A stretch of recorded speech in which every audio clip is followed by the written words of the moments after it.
Hello, precious people. I'm Jacqueline Parks. Welcome to my channel, Stampin' Turtles. And today I'm just gonna do some figs, fruit, different bright colored food items that are representing summertime. So I want to start by drawing it for you guys. Sometimes I already have things pre-drawn, but today we are going to draw together. And let's see. We'll look at my best. Let's just get into it. Lots going on today. There we go. If we can. This is the close-up shot of my desk. So, gonna open my paints, and I have messy paint, so I kind of wanted to show you guys how I'm going to be painting some bright colors with such a messy palette. And so these are actually pretty dry right now. Before we even draw, what I'm going to end up doing is taking a large brush and dipping it in my water and giving a good drop of water in each one. If you have a spray bottle, go ahead and use that. This is how I do it because I can never find my spray bottles. You know, they're always running off. I'm not even sure why they run off.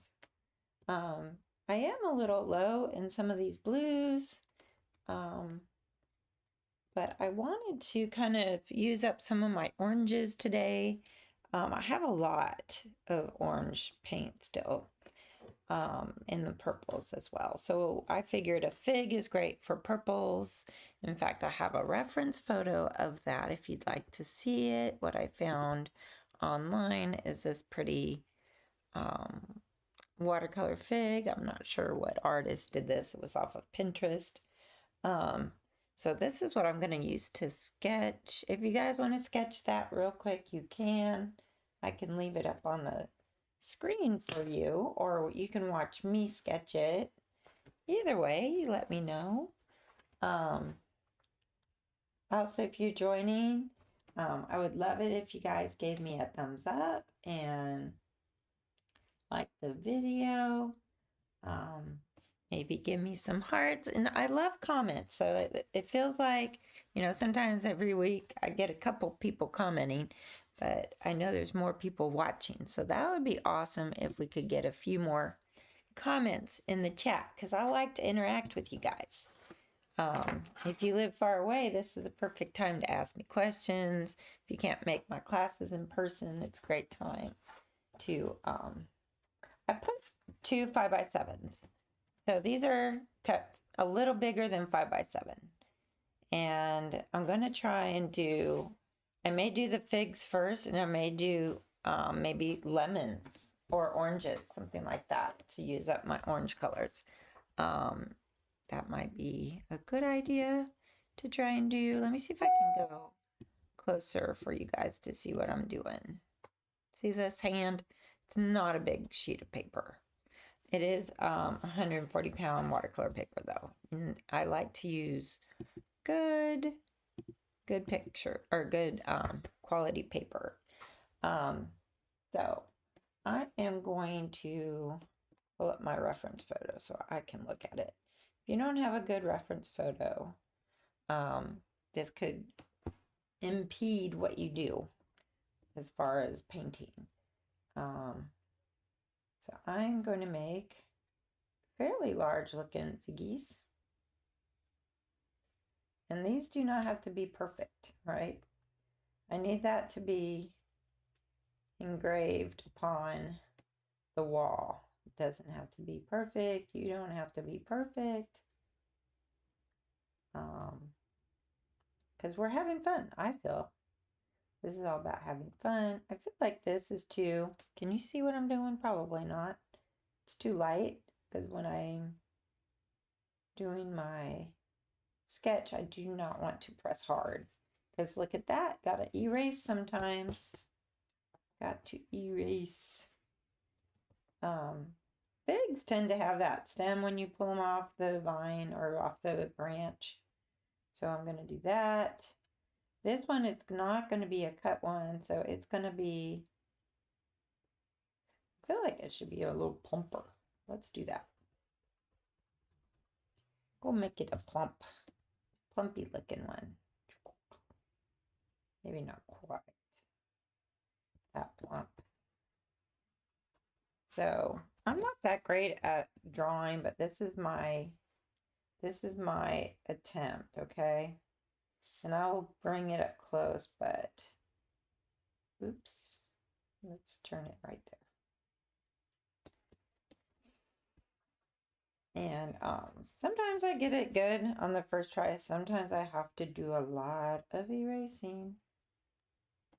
So we're gonna do that, and then it's gonna be curved down there. That's pretty good. I like how that's looking. And my fruit does not need to look exactly like their fruit. My leaves don't have to look like their leaves. I feel like I made that way too big though. Now it's too plump. And see, if I had pressed really hard on any of that, there would be divots in the paper and I wouldn't have been able to erase the divots. Then all the paint that I paint would settle in all them divots. So that's why I draw really light. But here's the picture one more time if you wanted to take a look at that. And you can kind of rough sketch it. No, just like I did. I mean, it took less than 2 minutes, in my opinion, to do this, right? And it's not even that perfect. It's just a rough idea of where the figs are going to be on there. It's just a rough idea.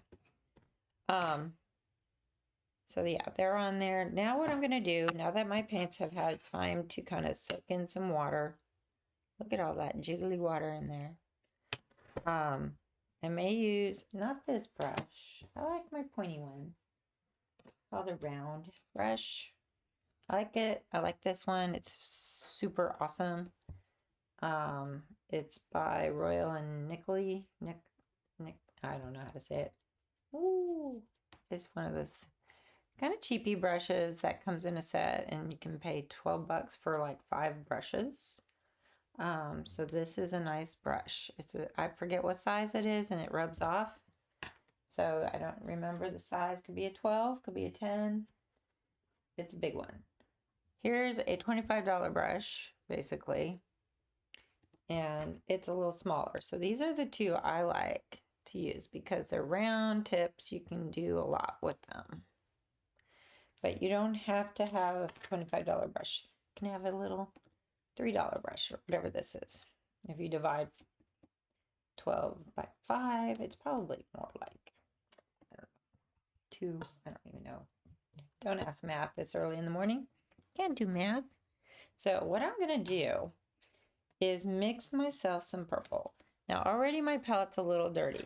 So what I'm going to do is dig into this purple color and put it right here. So I'm digging in there. It's all juicy from the water. So I'm getting lots of paint. I don't want you guys to skimp on the paint. I had some Payne's Gray here. You can go ahead and mix in some Payne's Gray too. So this is a nice dark color. You'll notice it's similar to some of those colors on there, right? So I'm mixing them up first, and I'm going to show you guys what I'm going to do. So if you want nice bright colors and deep, deep purples, we can go straight onto this paper without even wetting it. So what I'm going to do is just right along this edge is put that deep purple. And when I lift up, it deposits a bunch of purple there.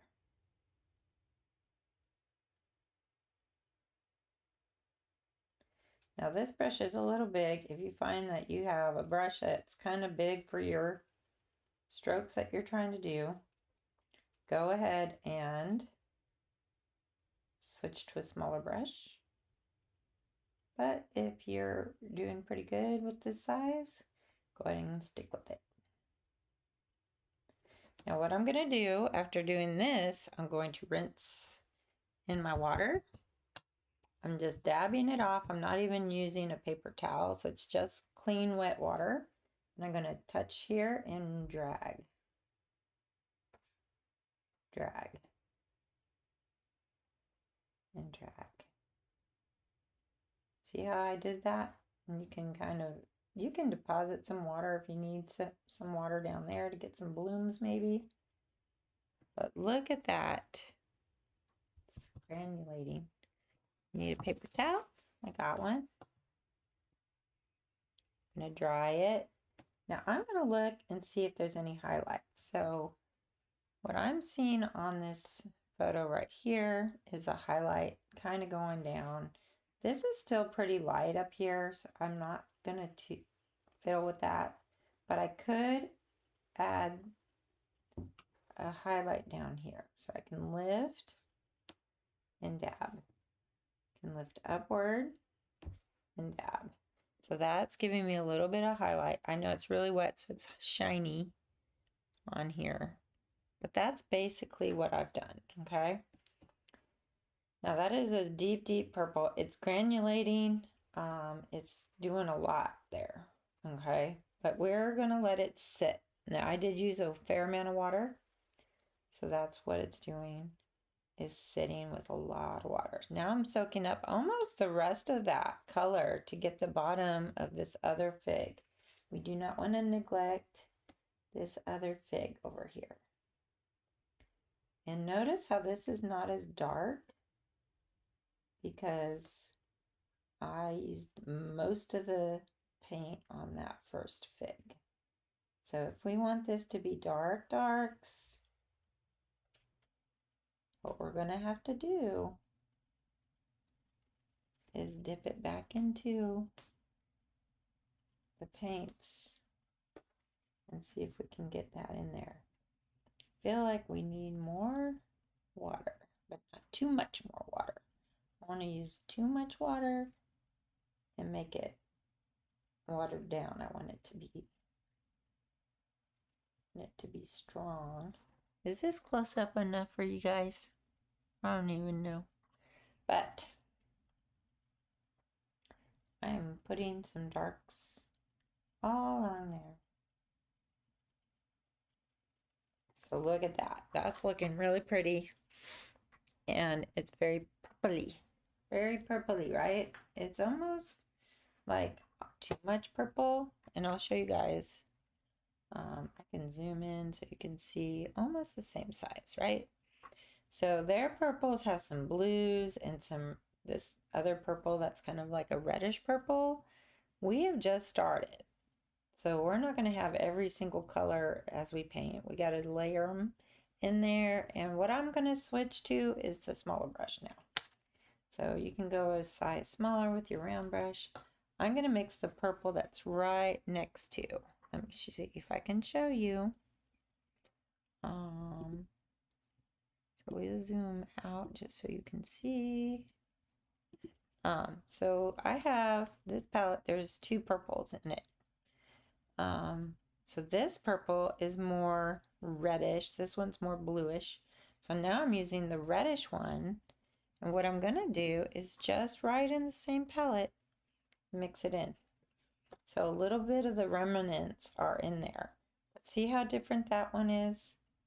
Now I'm going to go in and start putting some streaks of this kind of purple. And that's looking really pretty. I'm going to put some down in here even.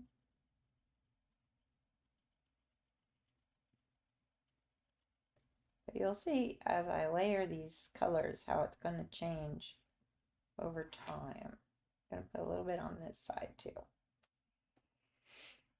So it's already starting to look amazing, right? So I do have a fair amount of this left. I'm not really sure if I want it to blend a little more or just leave it like it is. I think I'll just leave this as it is. I'm going to rinse completely, kind of tap and dry my brush. There's a little bit of purple in the paint in the paintbrush. You just keep rinsing until there's none. And then it's not totally dry, just a little bit dry. I'm going to help this look less stark at the top. So we're just kind of putting in the cleanish water. So that's just blending. We're doing the blending on the paper. Now I'm going to dry it completely. We're going to use some of this green, yellow color. And since I have a spot in my palette, I'm just going to use whatever yellows I have. I have like 3 or 4 different yellows. I have yellow ochre, I have yellow cadmium, I have lemon yellow, and then of course this was already green in my palette. So I'm just kind of mixing that in with the my yellows into what was already there, making it more and more yellow by adding more and more paint into it. Sometimes we don't use enough paint, so we need to put some in there. Now I'm going to add just a little bit.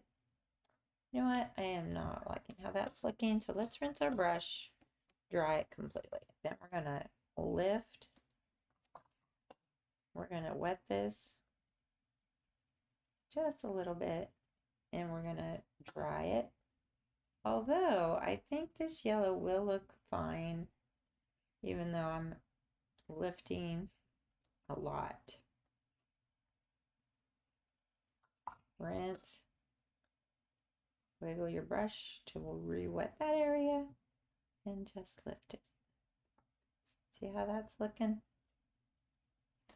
Now I can add that yellow in there and it won't turn gray, because what happens when you mix purple and yellow?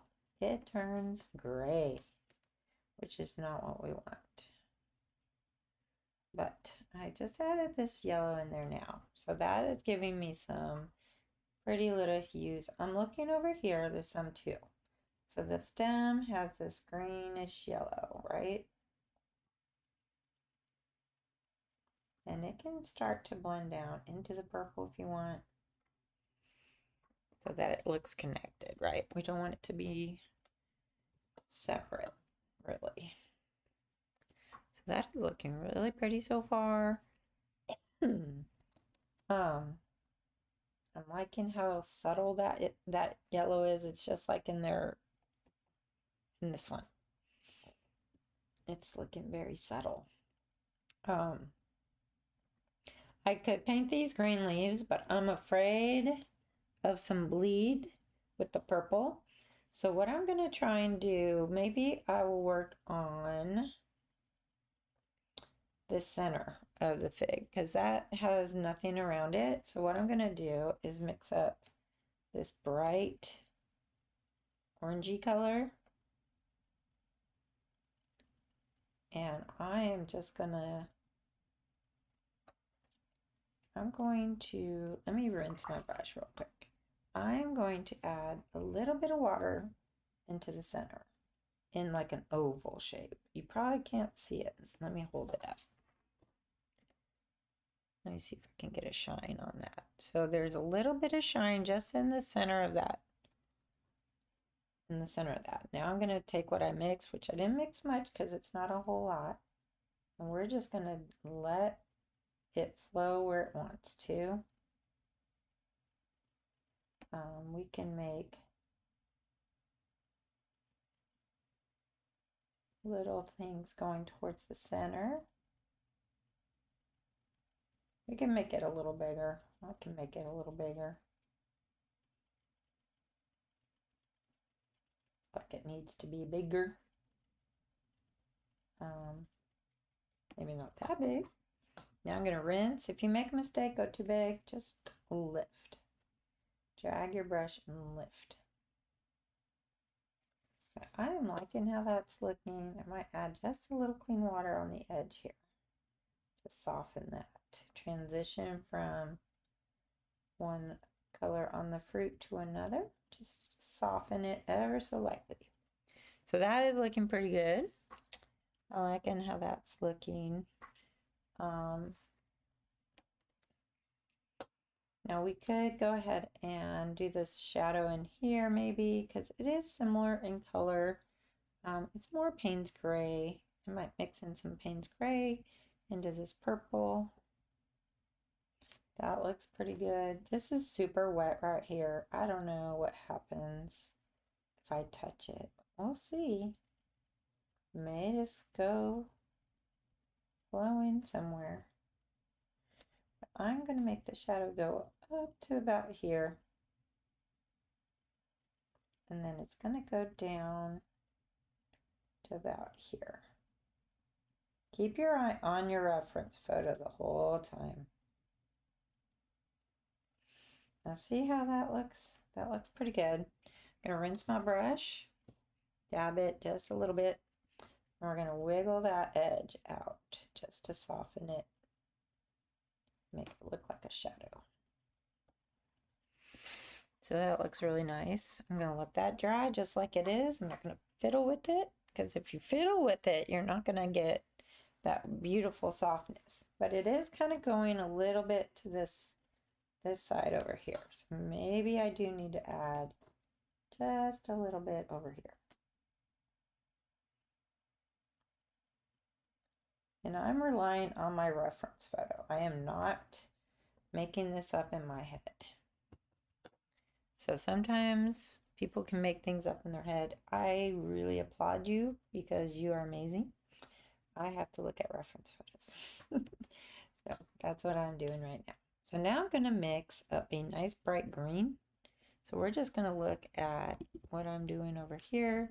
So this is the palette that I have. I think this is Viridian Green and this is Sap Green. A lot of people like to blend yellow and blue to make their own sap green. I like pre-made, squeezed out of the tube sap green because that's my start and that's what I use to add to. So I actually don't leave it straight from the tube. I like to create something a little bit more neutral, more natural. Now the fig is the bright colors. The fruit is the bright colors. We do have some greenery in here, if you can see it in this reference photo. So it has a little bit of sap green, a little bit of viridian green. We're going to use the lightest green that I can perceive in the photo and water that down a little bit. And now I think all of this is pretty dry around there, so I'm going to just go for that little tip using my brush. And I want to just kind of make leaf shapes. And their leaf is pretty loose looking. So I'm just creating some different shapes that I want to do that I think are fig shapes, fig leaf shapes. So now I've gone around all of these spots. And if this fig that I had painted was still really wet, that would be either green bleeding there or purple bleeding there, and it would not be what I wanted. And so we're going to do this one over here as well. So you definitely need to make sure your layers are dry before you start painting next to them, unless you like that bit of bleeding. I hear lots of stuff happening. Messages coming through. I don't even know. So this would not be an original Jacqueline Parks without some splattering. So I'm going to take some of this green and splatter it. I like it. Maybe it was a little overdone. I might splatter just some clean water and maybe blend out some of those.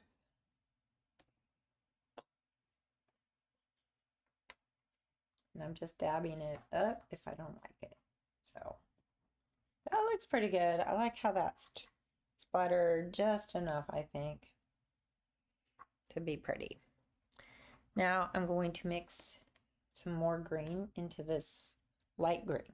So we're going to go back to showing you what I got here. So it's the Viridian Green, Sap Green.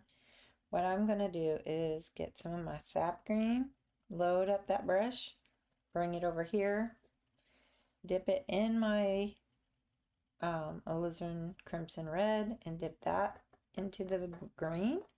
And look at this color. So this color is it's interesting to me because I feel like this is a sage green.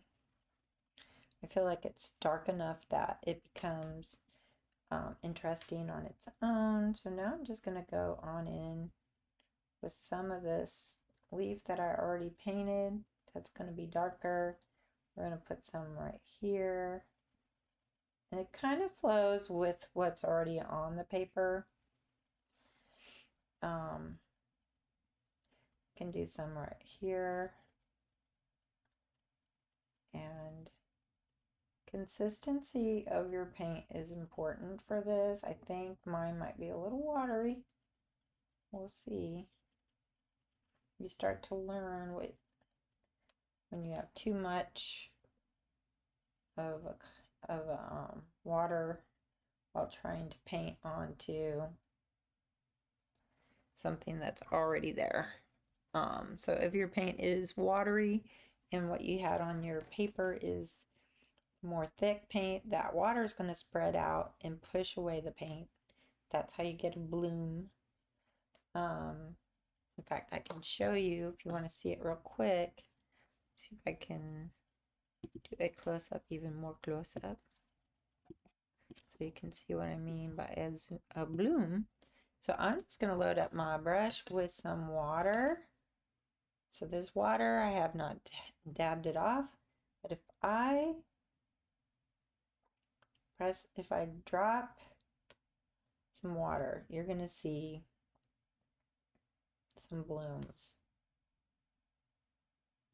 Possibly. Don't make me a liar. All these little blooms will start showing. It is very shiny on my paper. So you can kind of see as I lift it, that bloom is growing. Lifting it makes it flow in a different direction. So I can actually control where I want that darker green to go. If I want to lift it and push it around like that, that might be fun. Make it look darker right there. But I did drop some clean water and it started pushing that out. I could do that over here. Just add just a little bit of clean water and see what it does. May do some really cool techniques or effects. So now this leaf right here, we can go back to not being so zoomed in. Let me see. Not as zoomed in. So, oh, that's still really zoomed in. Hold on. Yeah. I want you to be able to see my palette a little bit, at least a little bit. All right. So now we got this green is that sap green. I just kind of dropped in there. I want a Viridian green mixed in with this green. So this green, actually there is a little bit still right up here. So I might just add that real quick to that one section, which is so hard to see because it's so pale. I'm just letting it very watery of that. Now I'm rinsing my brush, getting my Viridian. Viridian green is right next to my sap green. It's a very bluey green. See that? So I'm going to mix it with all of my sap green to make it cohesive. We don't want our greens to be stark against each other. We want them to still be like they're on the same tree, because they are. They're on the same leaf and the same tree. So now I'm just kind of going around getting that filled in. I may even go down here and just put a little bit of greenery down in there, and I may put a little bit down over here.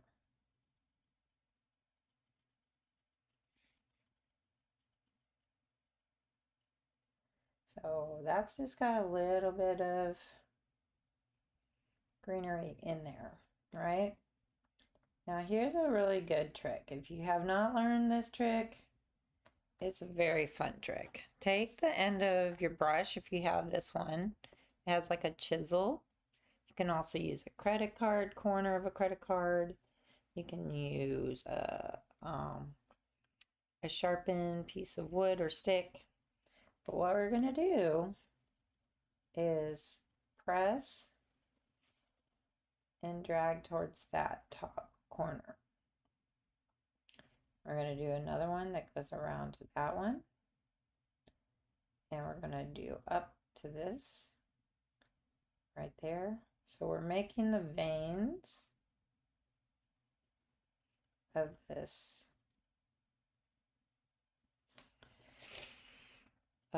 leaf. So I have traced where I want the veins to be, and it's real difficult to see because it's just now starting to show. And I can do that if I wanted to over here.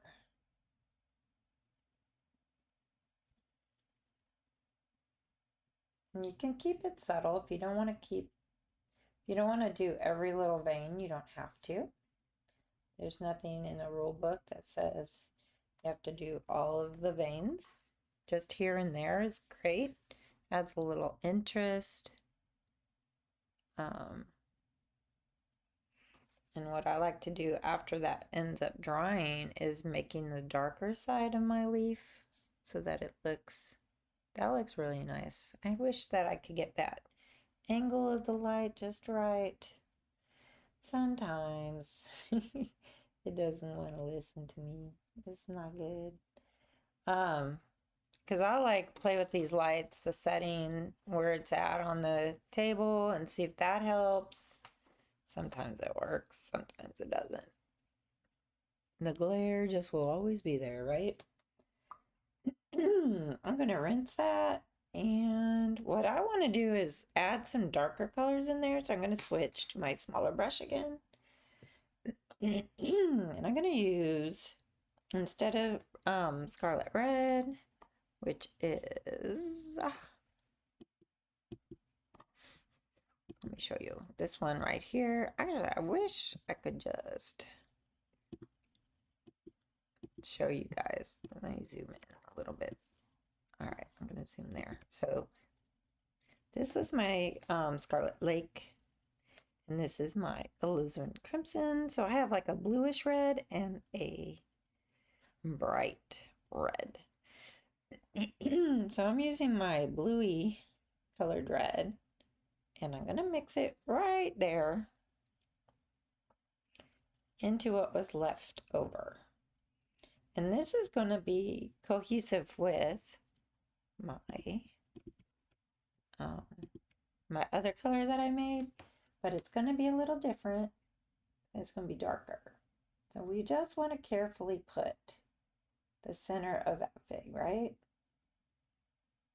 And keep your center, or keep your edges kind of jaggy. That'll give the illusion of that center of the fruit. And you can do as much of that as you want. You can go outwards a little bit.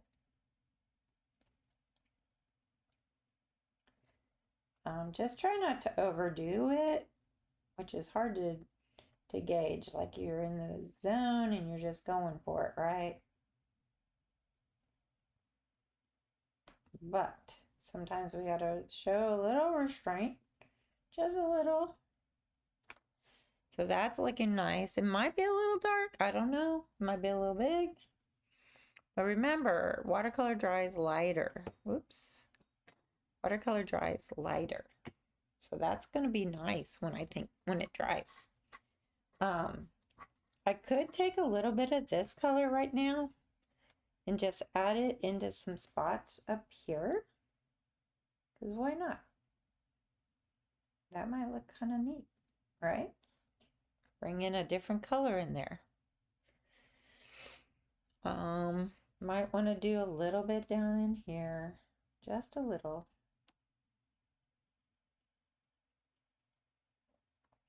If we don't like that color, we can always go back with our dark purple and go back in and push that around. We can push it around if we want. If I get too dark, I can always go back and lift, and we can tell that water what to do. We're in charge, right? So now I'm gonna look and see what else do I need to do on this painting. I think the shadow needs to be a little darker under there, so I may just dip straight into my Payne's Gray right here, which is right in this corner. If you have this palette from Hobby Lobby, I replaced the whatever color black that was and just squeezed out some Payne's Gray from a tube. So this is Payne's Gray now instead of that black color. I'm loading up my brush. Like, my brush is super loaded. I'm not even gonna rinse it over here or mix it. I'm just gonna go straight on the paper because we want this to be super dark. Now, it might be a little too thick. This is almost like butter consistency. But I like the darkness on there. That's really nice. So, well, that didn't work. Hold on. Let me see if I can, I don't know if that's a zoomed in. Here's a close-up. Let me zoom. I want you guys to see what I'm doing. So this is what I did. It's really thick paint. When I say butter consistency, I mean like you could spread it on toast. That's how thick it is. So now I'm going to wet my brush, dab it so it's not super wet. And I'm just going to wiggle on that edge. Wiggle on that edge. And that will help it spread out and not be so thick. We're not acrylic painters, we're watercolor painters. And see how it's coming out? I like how that's looking. That looks nice to me. I'm gonna make it follow along the bottom of that fig. Just check out how I did that. So I put real thick dark paint in there, and now I have gone and wet the edge and wiggled it out. So that's how I do kind of the gradation there, the shadows, because they could be really stark. It depends how shining and bright it is. Also, right here is kind of dark. I might add just a little bit to add some contrast in there. And I'm not normally too picky with how particular I am. I'm going to add a little bit of shadow more in here.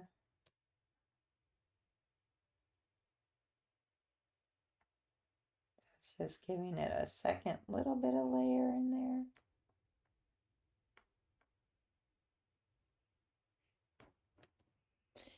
So that's pretty. I like how that looks. I didn't have a chance to make my tea. I was running late, so I'm like, no tea for me today. Now I do want to show you up here. We're going to go back with that green that I mixed up. And we're just going to darken with a second layer on some of this. If it's not showing up real dark, mix it in thicker. Thicker. And then you can just drop it in. You can do a little extra drop-ins right there, a little drop-in right there. You can do a little bit on this.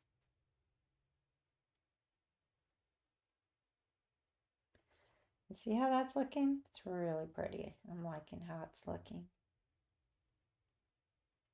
I may end up darkening up there.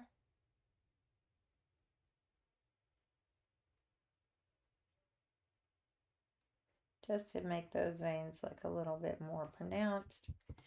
And just dab it a little bit, rinse and dab. And you can wiggle that just so it's not so stark. I'm liking how that looks. All of it's puddling right there, but that should look good after a minute. So I'm gonna let that kind of dry. There is some more background splatters that they have with some shadowy greens. I may go and do them, but not quite yet because I know that this is all, there's some wet edges that will be disappearing if I try and do it right now. But I like how this looks. I think I did pretty darn good, if I say so myself. Let me see if we can put them side by side just so you can see. Actually, well, mine, I don't know. I like mine. That's funny. Is that bad to say? I like my own. But yeah, I think that looks good. I may add a little bit of this purple to this green. Let me show you if you can see. So see the green and purple mixing together. And then I'm going to add it over here because I think this leaf is kind of dry. Kind of. So I am trying not to touch too much. But I like the shadow. It's almost like the shape of that leaf. So it looks like a shadow. And I may just add just a little bit of splattering. Just a little bit. Just here and there. Maybe a little bit over here. So now I'm going to mix that color and put it up here as well. And make it like a shadow from that leaf.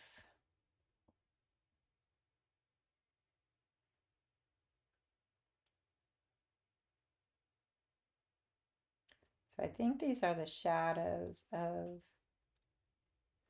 this leaf there, this leaf there. And there may be a little bit of some lemony gray. Lemony gray, I don't know if that's a term, but we're going to just put a little bit of lemony gray in here. So that looks nice. Maybe even a little bit of lemony gray in here.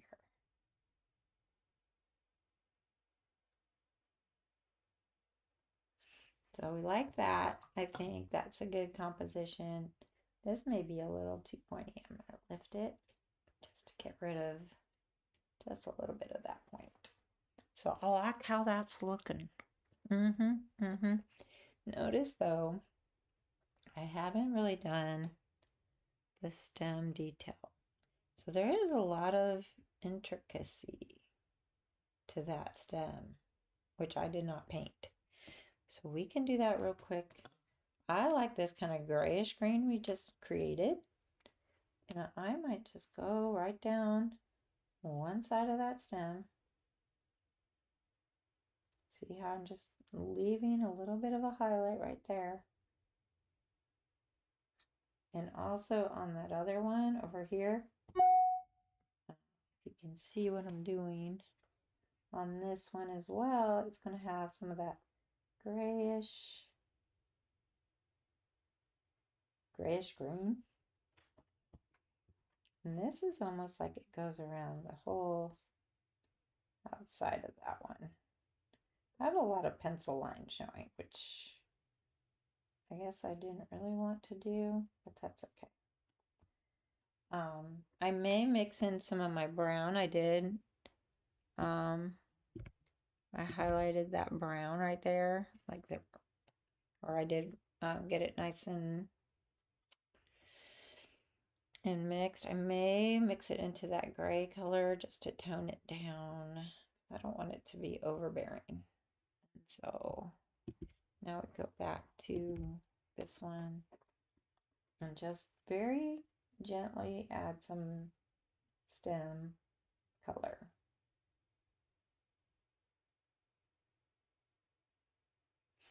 See how I'm just doing that real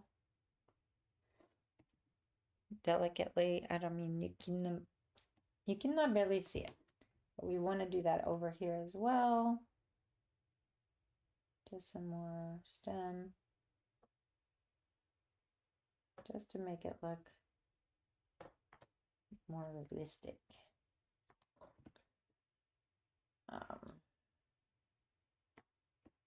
So that's that stem, and it's kind of hard to see.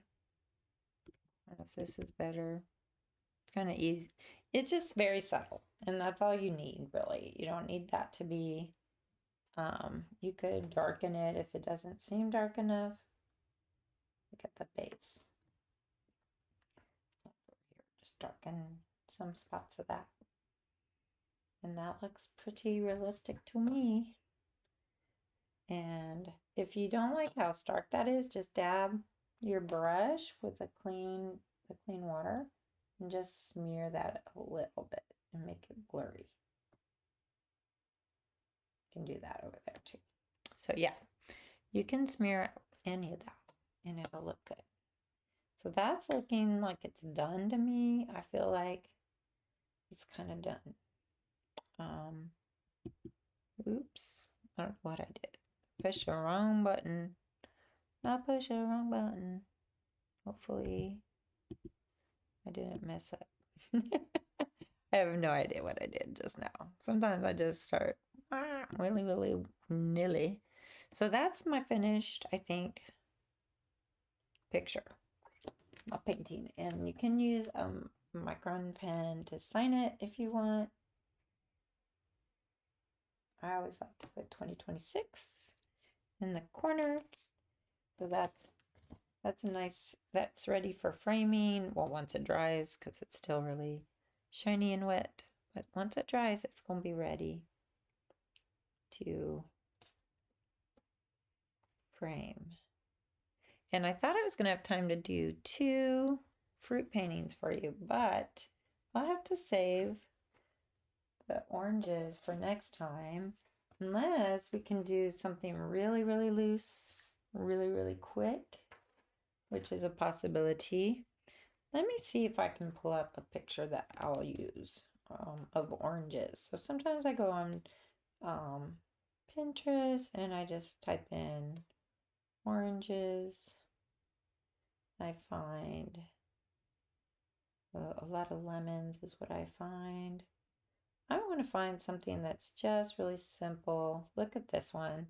Very simple. This is by, I'm not sure who that is. It looks like a hard name to pronounce. So, but we're not going to do exact. We're just going to maybe do the one right there.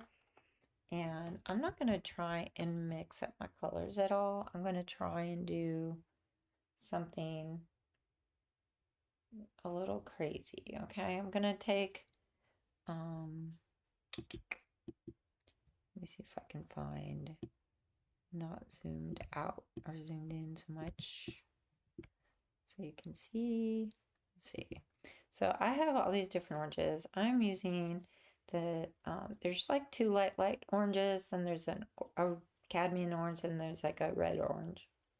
I'm using like cadmium orange, and I'm using the bigger brush. And look what we're gonna do. We're not even gonna mix it in the palette. We're not gonna water it down. Look what I'm gonna do. All right, I've got an image.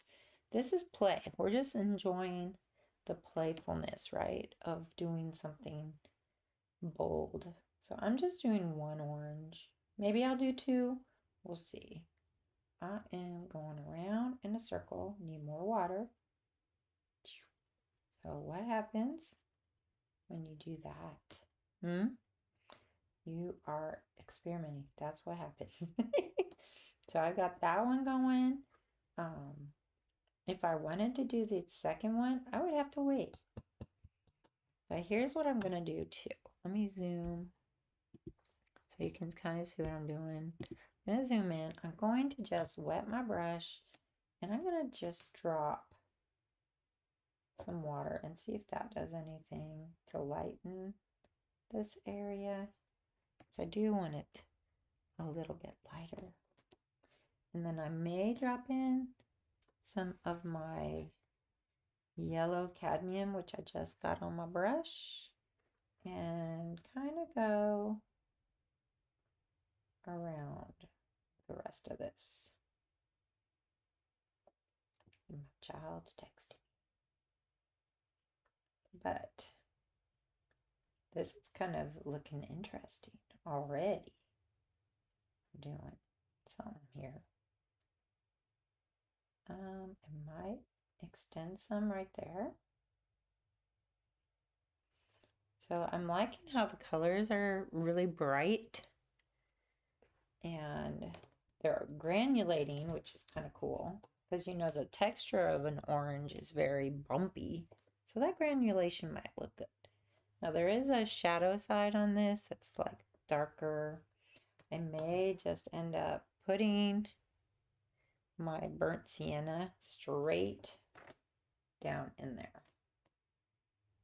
Could use a smaller brush to do this. Pick up more paint. If you don't have anything happening, pick up more paint. Look at that. Oh, yes. Very pretty. Just let that dry. You cannot keep doing stuff if it's not dry. So guess what I'm going to do? Dry it.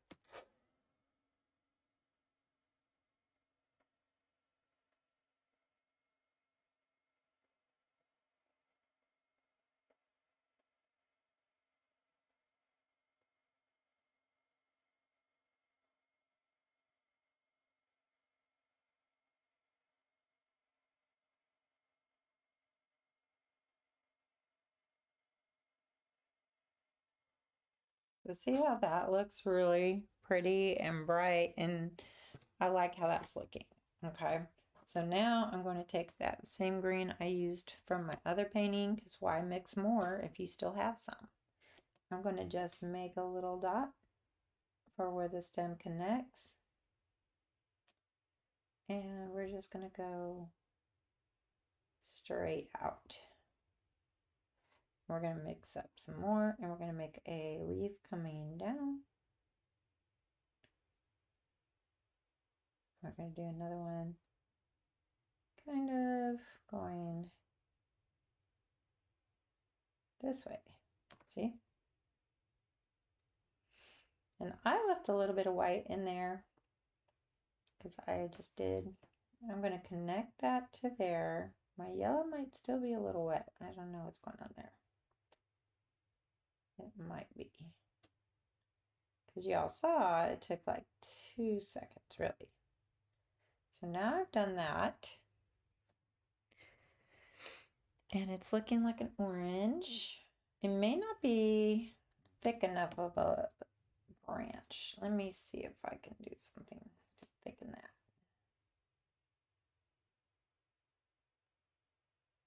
That looks a little better. And I might just go and put some more Viridian green down in here on this one side. That looks kind of pretty. And I could dab that Viridian green, just dab a little dot. It should follow that line that we made.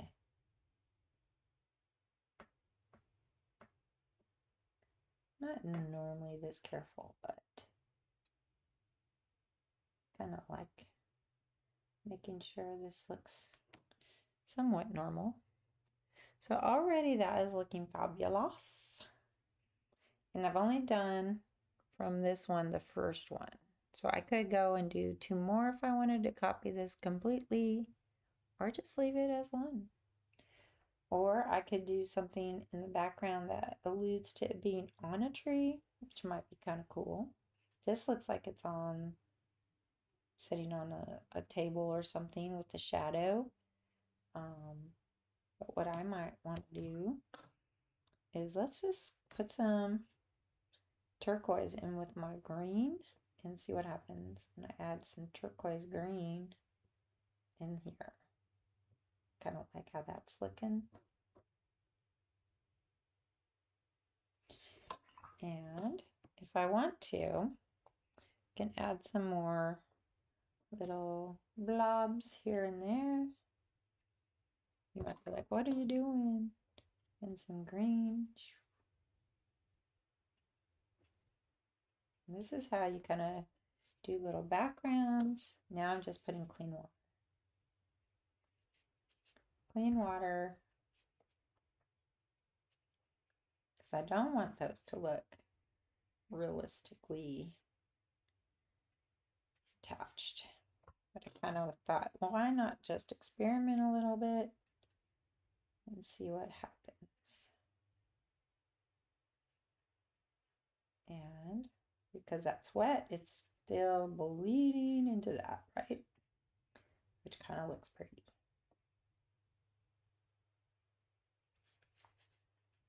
So that's how I kind of, oops, didn't really want that one to bleed like that. But you can do a background now and make it look more interesting in ways that you never anticipated, right? And you could even put something down here with some yellow. So the bright colors in there might look kind of neat. I don't know if you can see what I'm doing. Probably need to zoom out. And my paper's kind of buckling a little bit. That's okay. So right there, I have made my own painting now out of an inspiration from Pinterest. And these in here could be considered little oranges up there, right? That they're just real hard to see. Maybe I could put an extra little one right behind that one. Maybe one right there. I could put some stems.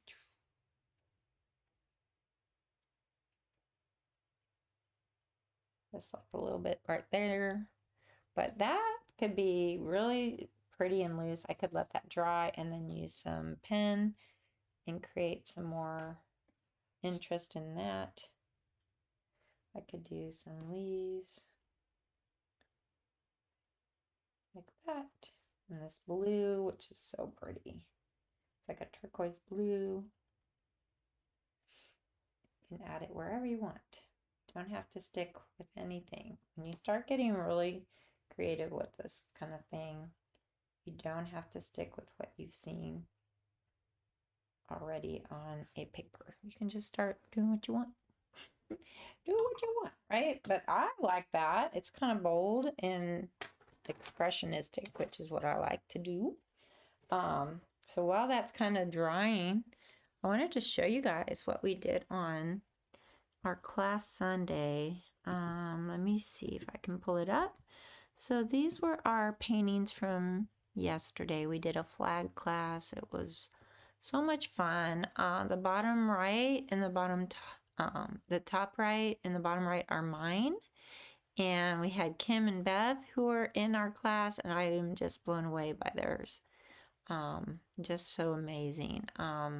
They really took to doing this complicated fabric with the ripples in it and the folds and shadows. They really captured the movement of flags in their paintings, which super difficult to do. A little more advanced watercolor class, but it was fun. We enjoyed it.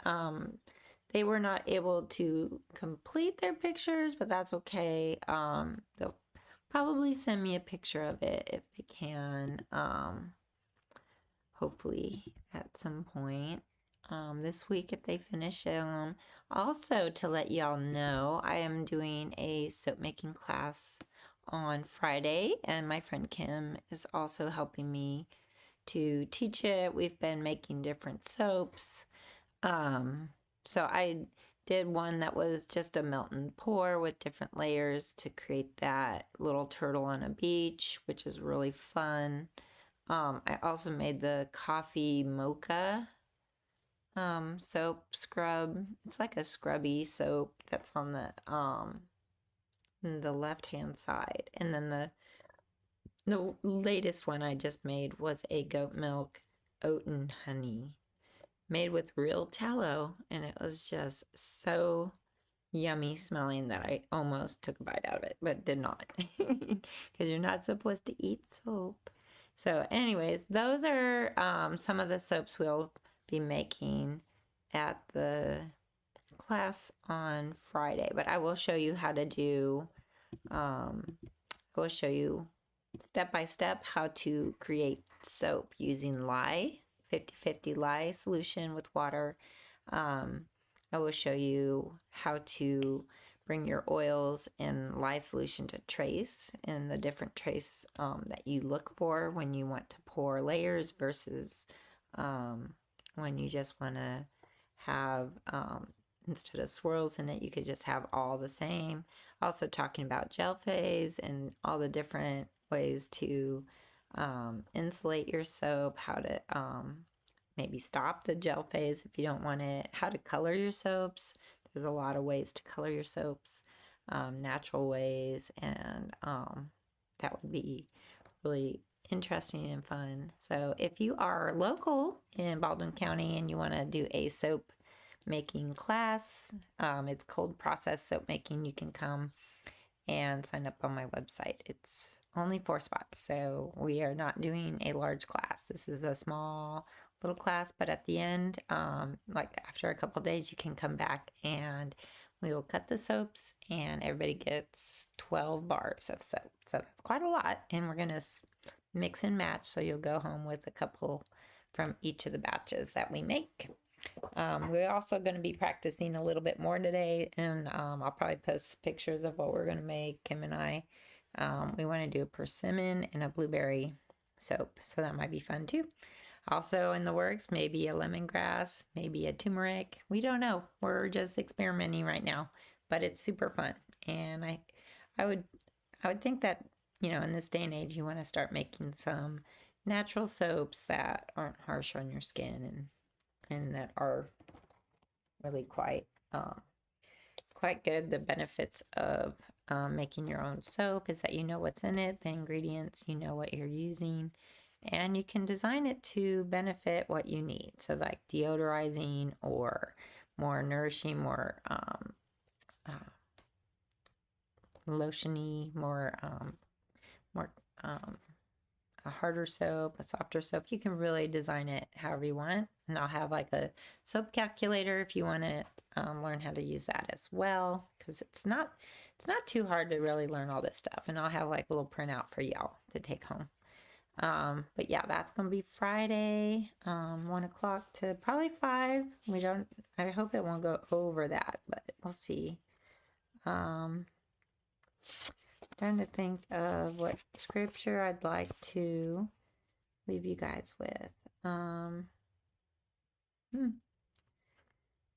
kind of like this one. I just was going through my little stack, and we were talking about a mustard seed at the children's VBS, and the mustard seed is super tiny, but after you plant it and it grows, it's like almost the size of a tree. And then it can spread too everywhere because it will produce more seeds and will spread. And so this is Jesus speaking. And he says, if you have faith as small as a mustard seed, you can say to this mountain, move from here to there, and it will move. Nothing will be impossible for you. And that is Matthew 17:20. And yesterday, my good friend Beth spent some time in prayer with me. We prayed for our children, for their situations. And God is so good. He immediately sent me confirmation that my prayers are heard. And I know that He's a big, big God. He is the God who created the universe. He is the God that created heaven and earth. He created every human being with a purpose. And He created the waters, the mountains. He is a big, big God.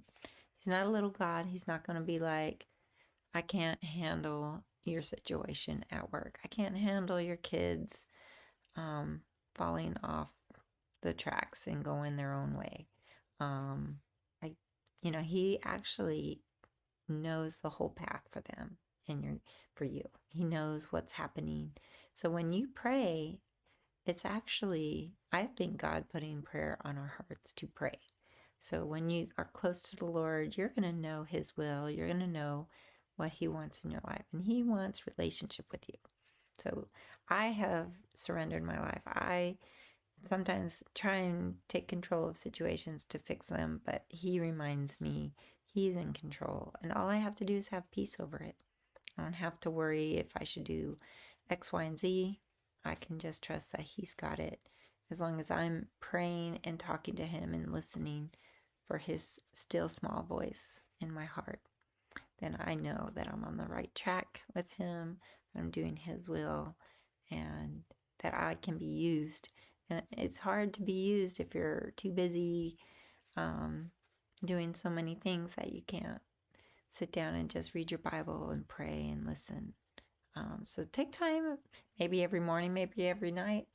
Maybe you find time at lunch, whenever it is, to just sit and be in a quiet environment and listen and hear from the Lord.